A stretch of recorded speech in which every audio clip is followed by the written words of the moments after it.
ಇವ್ರು ನಿಮ್ಮನ್ನ black mail ಮಾಡಿ ಈ ಕೇಸ್ ಹಾಕ್ಸಿದ್ರ? ಹೌದು. ಯಾಕೆ?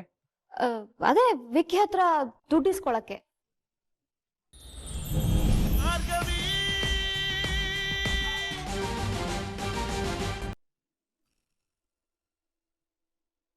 ಭಾರ್ಗವಿ, ನಿನ್ನ ಪರವಾಗಿ ವಾದ ಮಾಡಕ್ಕೆ ಒಂದು ಪೆಟಿಷನ್ ಬಂದಿದೆ.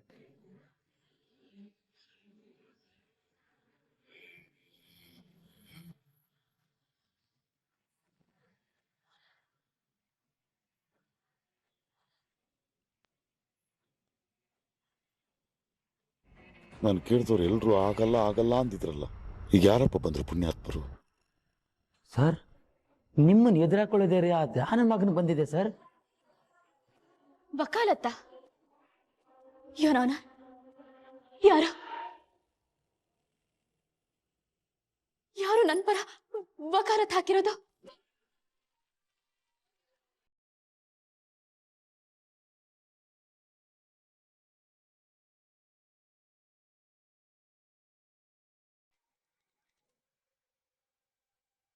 ಅರ್ಜುನ್ ಜಯಪ್ರಕಾಶ್ ಪಾಟೀಲ್.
ರಮ್ಯಾ,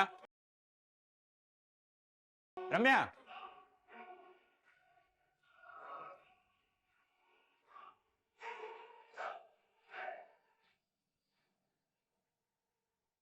ಎಸ್, ಯಾರು ಬೇಕಿತ್ತು? ಈ ಮನೇಲಿ ರಮ್ಯಾ ಅನ್ನೋಳಿದಾಳಲ್ಲ, ಅವಳನ್ನ ಹುಡ್ಕೊಂಡ್ ಬಂದಿದ್ದೀನಿ. ರಮ್ಯಾನಾ? ಇಲ್ಲ, ಆ ಹೆಸರಿನವ್ರು ಯಾರು ಇಲ್ಲ. ಹೊರಡಿ. ಅವಳು ಇದೇ ಮನೆ ಅಡ್ರೆಸ್ ಕೊಟ್ಟಿದ್ದಾಳೆ, ಸುಮ್ಮನೆ ಡೌ ಮಾಡಬೇಡಿ. ಅವಳು ಲವ್ವರು, ಹೋಗಿ ಹೇಳಿ ನಾನು ಮುತ್ತತ್ತಿ ಬಂದಿದ್ದೀನಿ ಅಂತ, ಬರ್ತಾಳೆ.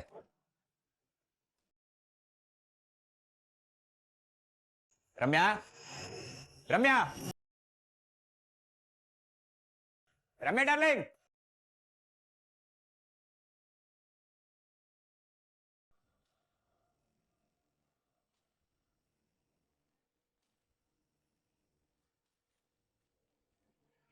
ಯಾರಯ್ಯ ನೀನು?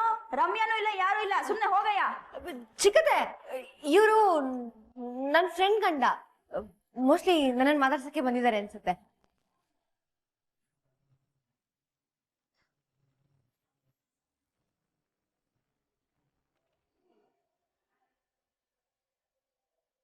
ಇಂಥವ್ರೆಲ್ಲ ನಿನ್ ಫ್ರೆಂಡ್ಸಾ?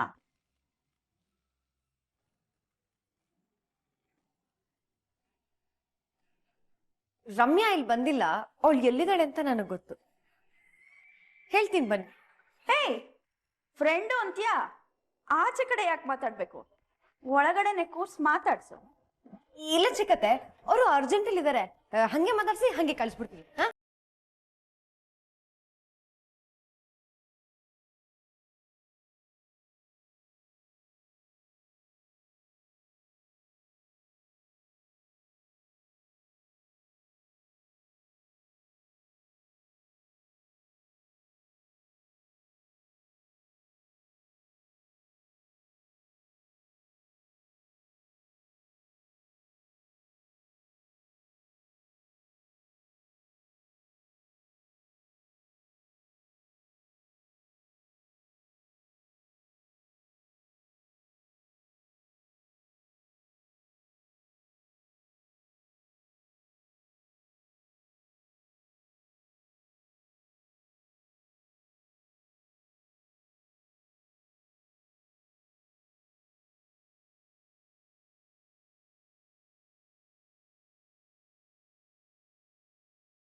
ಸರ್ ನಿಮ್ಮನೇಲೆ ಇನ್ನೊಬ್ಬ ಲಾಯರ್ ಇದ್ರು ಅನ್ನೋದನ್ನ ನಾವು ಮರ್ತೇ ಬಿಟ್ಟಿದ್ವಲ್ಲ.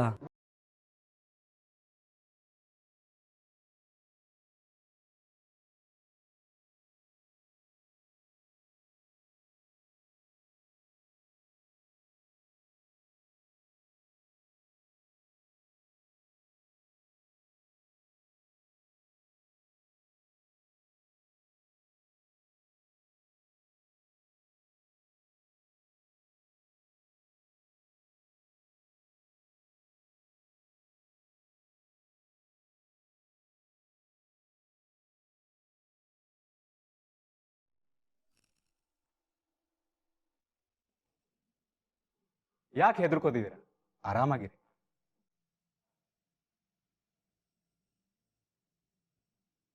ನಿಮ್ಮ ಹೆಸರು? ನಿಮಗೆ ಗೊತ್ತಲ್ಲ ಅಣ್ಣ?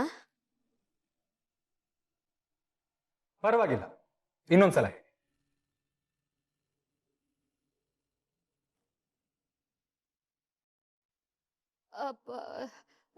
ಸಂಧ್ಯಾ. ಪೂರ್ತಿ ಹೆಸರು? ಸಂಧ್ಯಾ ಬೆಟ್ಟಗಿರಿ. ಸಂಧ್ಯಾ ಬೆಟ್ಟಗಿರಿ.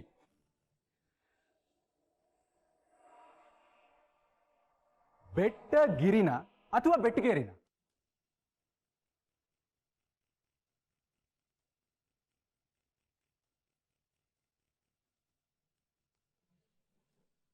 ಏನ್ ಸರ್ ಇವಳು ಅವಳನ್ನ ಮೊದಲನೇ ಪಾಯಿಂಟ್ ಅಲ್ಲೇ ನಡಗಿಸ್ತಾ ಇದ್ದಾರಲ್ಲ ಸರ್. ಅವಳಿಗೆ ಅವಳು ಊರ ಹೆಸರು ಸರಿಯಾಗಿ ಉಚ್ಚಾರಣೆ ಮಾಡಕ್ ಬರ್ತಿಲ್ವಲ್ಲ ಸರ್.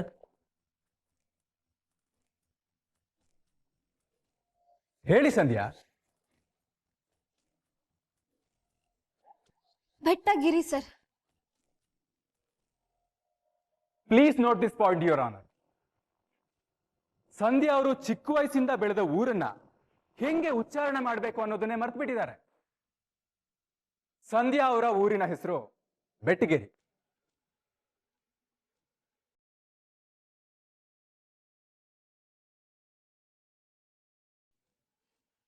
ಇರ್ಲಿ, ಸಂಧ್ಯಾ ಬೆಟ್ಟಗಿರಿ ಅವರೇ, ನಿಮ್ಮ ವಯಸ್ಸು? 23. ಅದನ್ನು ಮರ್ತು ಬಿಟ್ಟಿದ್ದೀರಾ? ಅಲ್ಲಿ ನಿಂತಿರೋರು ಯಾರು? ಭಾರ್ಗವಿ.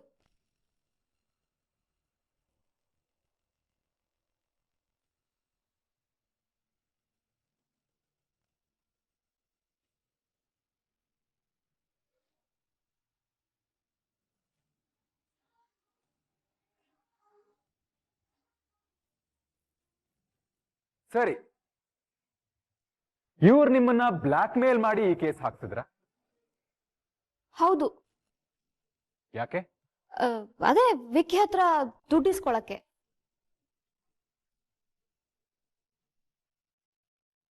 ಆ ಕೇಸು ಕೋರ್ಟಲ್ಲಿ ಇಲ್ಲದೆ ವಜಾಗೋಯ್ತಲ್ಲ, ನೀವು ಸತ್ರಿ ಅಂತ. ಹಾ ಹೌದು. ಇಷ್ಟೆಲ್ಲ ರಂಪಾಟ ಆದ್ಮೇಲೆ ಆಗಸ್ಟ್ 18ರ ತಡರಾತ್ರಿ ವಿಕ್ಕಿ ಫಾರ್ಮ್ ಹೌಸ್ಗೆ ನೀವ್ಯಾಕೆ ಹೋದ್ರಿ?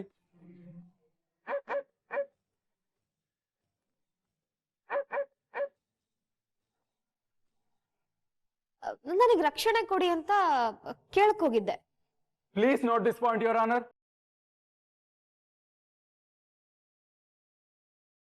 ಸಂಧ್ಯಾ ಅವರೇ, ತಪ್ಪು ತಿಳ್ಕೋಬೇಡಿ. ಈ ಮೊದಲು ನೀವೇ ವಿಕ್ಕಿ ಅವ್ರ ಮೇಲೆ ಸುಳ್ಳು ಕೇಸ್ ಹಾಕ್ಸಿದ್ರಿ. ಕೇಸ್ ಮುಗಿಯುವಷ್ಟರಲ್ಲಿ ನಿಮ್ಮನ್ನ ರಕ್ಷಣೆ ಮಾಡುವಷ್ಟು ಕ್ಲೋಸ್ ಆಗ್ಬಿಟ್ರ?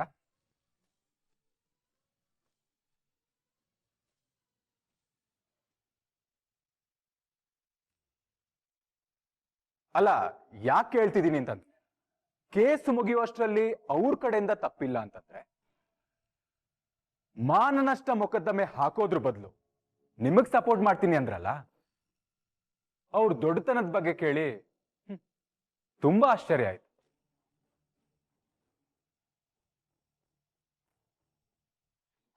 ಅವರಿಗೆ ಇದ್ರಲ್ಲಿ ನಂದೇನು ತಪ್ಪಿಲ್ಲ, ಎಲ್ಲ ಭಾರ್ಗವಿ ಅವ್ರು ಮಾಡಿದ್ದು ಅಂತಾನೆ ಅರ್ಥ ಆಯ್ತು.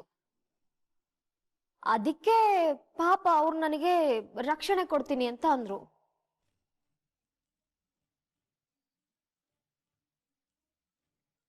ಗುಡ್. ಎಲ್ಲಾ ಗಂಡಸರು ವಿಕ್ಕಿ ಅಷ್ಟೇ ಒಳ್ಳೆಯವರಾಗಿ ಬದಲಾದ್ರೆ ಜಗತ್ತು ತುಂಬಾ ಚೆನ್ನಾಗಿರುತ್ತೆ.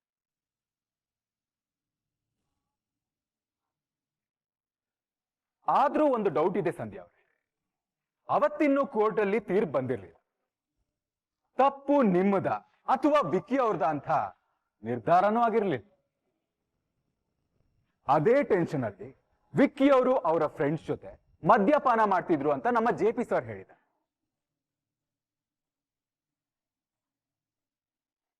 ಅದೇ ಅವರು ನಿಮ್ಮ ವಿಷಯದಲ್ಲಿ ಕನಿಕರ ತೋರಿಸ್ತಿದ್ದು ಆಶ್ಚರ್ಯ ಆಗ್ತದೆ.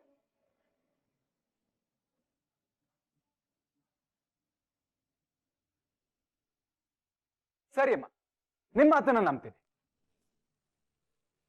ನಿಮಗಷ್ಟು ಬೇಕಾದವರು, ನಿಮ್ಮನ್ನ ರಕ್ಷಣೆ ಮಾಡೋರು, ನಿಮ್ಮನ್ನು ಕಂಡು ಕೋಪದಲ್ಲಿ ರಾಡ್ ಯಾಕೆ ಹಿಡ್ಕೊಂಡ್ಬಂದ್ರು? ಅದನ್ನ ನೋಡಿ ನೀವ್ಯಾಕೆ ಓಡ್ ಹೋದ್ರಿ?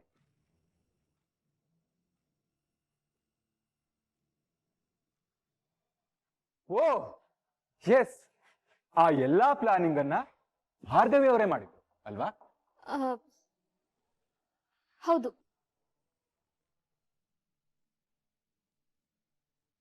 ಅಂದ್ರೆ ಆ ಪ್ಲಾನಿಂಗ್ ಮಾಡೋ ಟೈಮಲ್ಲಿ ನೀವು ಅವ್ರ ಜೊತೆಗಿದ್ರಿ? ಹೌದು. ಅವ್ರು ನಿಮ್ಮನ್ನ ಹೆದರ್ಸಿ ಬೆದರ್ಸಿ ಶಕ್ತಿ ಪ್ರಸಾದ್ ಅವ್ರ ಮಗ ವಿಕ್ಕಿ ಮೇಲೆ ಕೇಸ್ ಹಾಕ್ಸೋದು ಅಲ್ವಾ ಸಂಧ್ಯಾ ಅವರೇ? ಗ್ಯಾರಂಟಿ ಅಲ್ವಾ? ಭಾರ್ಗವಿ ಅವರೇ ನಿಮ್ಮ ಮೇಲೆ ಕೇಸ್ ಹಾಕ್ಸಿದ್ರು ಅಲ್ವಾ?